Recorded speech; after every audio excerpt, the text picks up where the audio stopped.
অবশেষে বদলে গেল পুলিশ, র্যাব ও আনসারের পোশাক। ছাত্র জনতার অভ্যুত্থানে 2024 সালের 5 আগস্ট আওয়ামী লীগ সরকার পতনের পর পুলিশ বাহিনী সংস্কারের দাবি ওঠে। একই সঙ্গে পুলিশের পোশাক পরিবর্তনেরও দাবি ওঠে। এরই প্রেক্ষিতে বাংলাদেশ পুলিশ, র্যাব ও আনসার বাহিনীর পোশাক পরিবর্তনের সিদ্ধান্ত নিয়েছে অন্তর্বর্তী সরকার।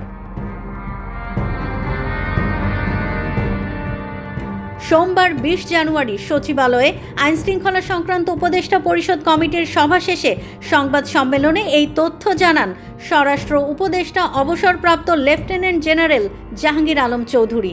পুলিশ, র্যাব ও আনসারের পোশাক পরিবর্তনের বিষয়ে স্বরাষ্ট্র উপদেষ্টা বলেন, সবার মন মানসিকতা পরিবর্তন করা জরুরি। সেজন্য পুলিশ, র্যাব ও আনসারের পোশাক পরিবর্তন করা হচ্ছে।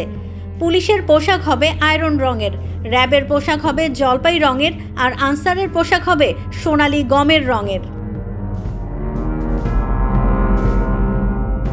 কবে থেকে পোশাক পরিবর্তন হবে জানতে চাইলে জাহাঙ্গীর আলম চৌধুরী বলেন, ধীরে ধীরে পরিবর্তন হবে। পুলিশের লোগো পরিবর্তনের প্রক্রিয়া অনেকটা এগিয়েছে। নতুন লোগো নির্ধারণ করা হয়েছে। পুলিশের নির্ধারিত নতুন লোগো পাঠানো হয়েছে মন্ত্রণালয়ে, তা এখন অনুমোদনের অপেক্ষায় আছে।